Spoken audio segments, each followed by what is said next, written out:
Hello, Word on Twist, and welcome back to Raw Recap and Review. Today's episode is February 16th, 2026 from Memphis, Tennessee.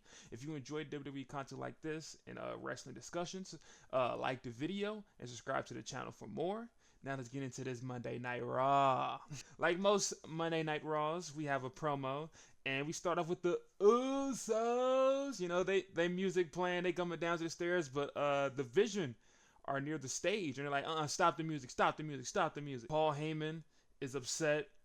They're booing Paul, and Logan Paul grabs the mic. He interrupts it. He's like, "Oh, y'all, to stop the booing." You know, and he flexes that he sold a Pokemon card for 16 million. I guess that's real. I didn't know that happened. It's a pretty good flex. He's like, you guys can never get this type of money. And then, but they get into the ring while the Usos are looking bewildered over there in the stands. And Paul Heyman says he wants to show a clip about last week, and it was the Masked Man attacking Austin Theory. Austin Theory gets the mic. He's upset. He says that was his match to win, and that he wants retribution. That leads to Adam Pearce walking out. He says, "Everybody just calm down. You know, we need to get this show going." And Theory's like, "I blame you for all these problems." That leads to Paul saying, you need to make this right. You need to put Bronson Reed into the Elimination Chamber match without wrestling. And Pierce says, I know you want that, but I can't just put him in a match. You're going to have to earn it. So next week he's going to be in a qualifier match to be in the chamber. And then that leads to L.A. Knight. He popped out. He's making fun of the Vision about how Theory lost to him in that match. And he says, he prays to God that Bronson Reed wins his match so he can whoop his ass in that Elimination Chamber. And then he goes, he says, I see 3 turd stains in the ring. And I see, me and the Usos not really that cool, but if y'all want to, let's go whoop them. And then they go to Pierce. He say, I don't want to tell you how to run your show, Pierce, but I want to run the fade with them. And then Pierce says, you know what? That's a good idea. And the match is up next. So then we get to our first match of the night. It's the Vision. Logan Paul, Bronson Reed, Austin Theory versus the Usos, Jimmy and Jay, and L.A. Knight. Yeah. We actually get into the match after the commercial break, because after the announcement, it was a commercial break. Get into the match. We have LA Knight stomping a mud hole into Logan Paul in the corner, and then he goes to the other side of the corner and then runs into him with a big knee. Then LA Knight tries to Irish whip Logan Paul, but he gets stopped by Logan. He kicks him, and then he tags in Austin Theory. But LA Knight hits him with a clothesline. He then grabs his arm, hits it with a little lemon manipulation, tags in Jimmy Uso. Jimmy gets on the top rope, axe handle to Theory's arm, and now doing the lemon manipulation on Austin Theory, which leads into him then kicking Theory into the hitting Theory with a super kick to the midsection. And then he tags Jay, and then they do a double elbow on Theory, and then land it down with a double elbow on Theory. Jay goes for the pin, but Theory kicks out. Then now Jay wants to do a tag with LA Knight. They tag him. He does a move on Theory that finishes off with LA Knight hitting Theory with a neck breaker. LA Knight goes for the pin again. Theory kicks out of that. Theory fights off. He tags in Reed, and they do a double move on LA Knight, hitting him with a lowdown.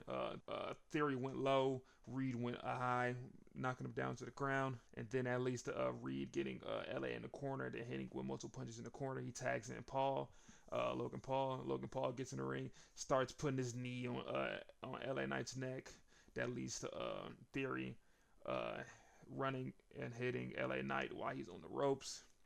Now Logan gets LA Knight, then starts punching him on the ground, and picks up LA Knight, hits him with a gut wrench powerbomb.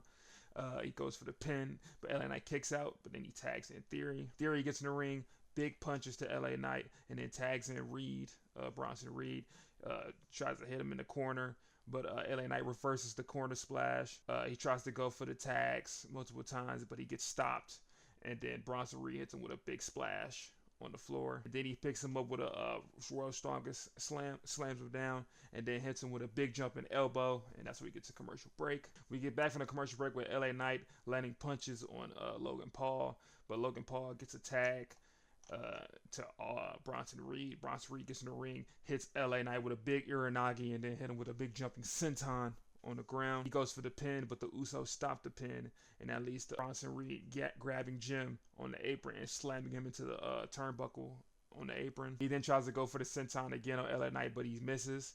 But that leads to Theory getting tagged in, and he tries to land a corner attack on LA, but that misses. Now LA's struggling and trying to go for the tag. As he's doing that, Theory tags in Logan Paul. Logan Paul tries to grab LA Knight's legs when he's trying to go for the hot tag. LA Knight pushes him off, so you know what that means. It's time for the hot tag. Jay gets into the ring, knocked down Theory, then hits his little punch combo on Logan Paul. He then gets Logan Paul is now in the corner. Now he hits him with a big running hip attack, whole lot of to Logan's face. And then, but he goes for the pin there, but Logan kicks out, and Jay goes for the big spear on Logan. He goes for the pin, but Theory stops the pin. LA Knight gets in the ring, clotheslines Austin Theory outside of the ring, and then he hits a BFT on Theory on the outside. But then when he hits the BFT, Bronson Reed out of nowhere spears LA Knight through the barricade. Back into the ring though, Jey Uso tries to land a kick on Logan Paul, but that gets reversed into a zigzag by Logan Paul. He goes for the pin. He gets a 1-2 kick out from Jey Uso. He then tries to land the pulverizer move on Jey Uso, but that gets reversed into Jay tagging on to Jimmy, and they both hit Logan with a double super kick. Then they land a 1D. They go for the pin. 1, 2. Bronson Reed gets into the ring, stops the pin, headbutts Jay. The Usos are on the outside, and Bronson Reed does a suicide dive onto both of them. He whoops Jay a little bit, then he grabs Jimmy, throws Jimmy into the ring. Logan Paul hits him with a big knockout punch to Jim. Bronson Reed gets to the top rope, goes for the tsunami. 1, 2, 3. The Vision get the dub. That surprised me. The Vision usually are losing to everybody, but when LA Knight's involved, now they have to win. So overall, I thought the match was like a 3. I feel like it was a little sluggish every once in a while. You know, really hard to like pay attention to. You know, like you want the more match to be exciting. You know what? Probably a 3.5. It wasn't that bad. But after the end of the match, Logan Paul is talking shit to Michael Cole. He even grabs his headset. Yeah, you see this? Watch us. And out of nowhere, a masked man just curb stomps Logan Paul while he's on the announce table. After that match, we get a goofy segment with Adam Pearce talking to somebody that works in the back, and it's a crate that says deliver to WWE and don't open it into Elimination Chamber. And he's like, why are we doing this? He's like, just send it to SmackDown and let Nick Aldis deal with it. I'm like, why are we doing this? The segment is completely over. We get the Americanos popping up, and they're complaining with Adam Pearce about how the OG El Grande gets to be in a qualifier match next week, and he's not in a match. And he's like, if you're going to give him something, I want something. He said, I want to fight for the IC belt. I want a match with Dom. And Pierce says, nah, I can't just give you the match straight up. You're going to have to earn it. So he says, you get to have a number 1 contenders match tonight. And then Americano's like, all right, I'm cool with it. Then we get into our second match of the night. Elimination Chamber qualifier match. We have the new Natty versus Bayley versus Asuka. And it's a triple threat match. We get into the match with Bayley punching Asuka down. And that leads to Natty instantly hitting Bayley with a double leg takedown. But they fight through. They get up. Bayley throws Natty outside the ring, and that leads to Bayley hitting a basement drop kick on Asuka, and then hitting her with a clothesline. And then Natty gets into the ring, knocks down Bayley, and then lands for the surfboard move. It's like when she's holding her up down while she's on the ground. And Asuka gets into the ring and drop kicks Bayley while she's being held up by Natty. That leads to Natty and Asuka having a face-off, hitting each other with multiple chops back and forth, strikes back and forth. Asuka wins the exchange by knocking Natty down, hitting her with a basement drop kick on the ground. But they get into another back and forth exchange with Natty landing a German suplex onto Asuka, but Asuka gets up and then hits her with a big roundhouse kick. That leads to Bayley out of nowhere doing the flip over slam onto Asuka while she's in the corner. That leads to them being all on the outside of the ring. Bayley does the jump through the ring post kick onto Asuka. Then she tries to do the same thing to Natty, but Natty catches her legs and then catapults her into the corner. And that's how we get to the commercial break. We get back from the commercial break with Bayley and Natty fighting in the corner. Natty gets fought off by Bayley. Bayley gets on the middle rope, lands the big elbow drop onto Natty's back. That leads to Bayley now trying to put her attention over to Asuka in the corner. She tries to fight Asuka on the top rope, but Natty gets involved. Bayley fights her off and then puts her into a trio woe position. I mean, she's upside down on top of the top rope, jumps up off the rope. There's a big elbow drop to Natty right there, and then goes into the top rope to try to fight Asuka while she's up there. And then she actually lands a big superplex on Asuka. Then goes for the pin. 1, 2. Natty breaks up the pin. Now they're both on the ground on their knees. They're all on the ground on their knees, and they are having a punch exchange all with each other. And that leads to them both now they're getting up, and then Natty throws Bayley outside of the ring. That leads to a back and forth exchange where Natty and Asuka are both on the ropes, and they're both running to each other with clotheslines back and forth. Natty wins the exchange with another clothesline when Bayley gets back into the ring with a triple threat, but then Bayley hits a reverse slam onto Natty, and then gets on the top rope and does an elbow drop onto Asuka.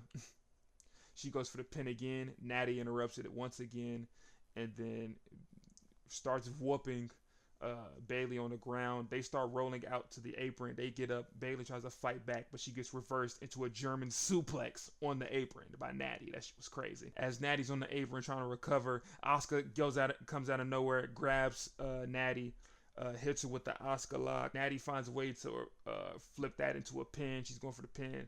Asuka kicks out of it, but then Natty grabs her legs and then turns into a sharpshooter. Bret Hart would be proud. But Bayley gets into the ring and stops the sharpshooter and then hits a neck breaker onto Natty on the apron. As they're fighting on the apron, Asuka tries to land a hip attack on Bayley, but she actually hits Natty instead. And then Bayley grabs Asuka, hits her with the Bayley to belly. 1, 2, kick out from Asuka. She's still in this match. Now she picks up Asuka. They are having a fight back and forth. She does a backslide onto Asuka trying to go for the pin, but she kicks out of it. And then now Bayley tries to finish the match, tries to go for the rose plant. She grabs her arm and her head, but it gets reversed into an Asuka lock by Asuka. And she's holding on, but she taps out. Bayley taps out. Asuka gets the win. She's going to be in an Elimination Chamber match. And that surprised me. I thought this would have been a win for Bayley. You know, I thought this would have led to more beef between Kairi Sane and Asuka, but I guess they don't want to end it yet. I give this match a 4-star match. It was a great back and forth between these women. They were really going at it, but it just sucks to see Bayley keep taking these L's. I thought Natty would have took the loss, but you know. But speaking of Natty, near the end of the match, she's looking intimidating, walking back to the stage, and Maxine grabs Natty and slams her into the stage setup, and then they start fighting up to the back. Next up, we get a segment with Adam Pearce talking to Obafemi. He's like he's handing him a contract. He said he knows Nick Aldis has trying to give you a contract, but I got some more money right here. And Oba says, I need to think about it. He's like, Pearce said, that's cool. You could think about it. And then Rusev looks at him intimidatingly. They have a good little face-off right there. And then after that segment, we get the segment with Liv Morgan. She's being interviewed by Michael Cole about what she's going to be doing at WrestleMania. So Michael Cole gets straight to the point, no small talk. He says, what you going to do at WrestleMania? And as it's happening, Dominic Mysterio walks in. He's like, I ain't expect Dom to be here, but okay, he here. But Liv says, okay, I have decided what I'm going to do at WrestleMania, but I'm not going to rush my decision. I worked 10 years long and hard, and I'm not going to rush the decision. She already knows what she wants. She just wants to play around with the minds of Stephanie and Jade Cargill. And Stephanie popped up now, and she walked in there straight to the go, and she's just straight speaking Spanish. I don't know what she said, but as she's speaking Spanish, Dominic is translating to Liv what she's saying, and basically I had to look up what she said. So basically what she said was she's been handed everything on a silver platter. She said she complained about working 10 years hard, but she has the best doctors, best everything. She said she's from a country, Chile, where wrestling doesn't really exist, and she had to go to every country to become the best, and she worked hard for every opportunity she ever got. And it's funny how when Dom's translating it, he's trying to act hard too at the same time, but like it's just funny. Like Stephanie don't even care, and Stephanie says her speech, and after the speech, Liv starts crying. I guess what Stephanie said really affected her, really hurt her. Her and Dom walk off because like they don't want to do the interview anymore. And now that is going to be the end of part one of this Raw recap and review. Yes, part one. If you're new to this channel, I do these Raw recaps and reviews in part ones and part twos. So make sure to stay tuned for part two. Because it is a banger main event between Javon Evans, Gunther, and Dominic Mysterio. Watch part two.